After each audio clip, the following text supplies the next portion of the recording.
All right, in this lecture, I'm going to show you how to set up your development environment and create your first Angular project. So the first thing you need to install is the latest version of Node.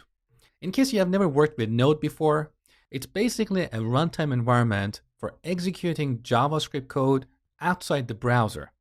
In this course, we're not going to work with Node, but Node provides some tools that we need to build Angular projects.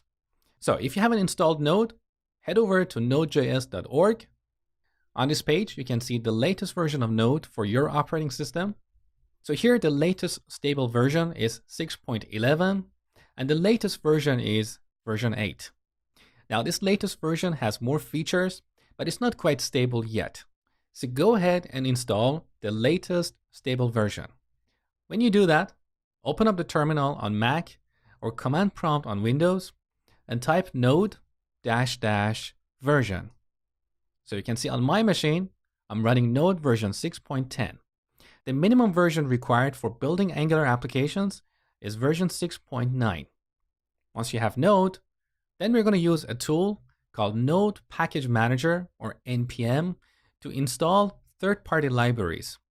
One of those libraries we're going to install in this lecture is Angular CLI, which stands for Command Line Interface.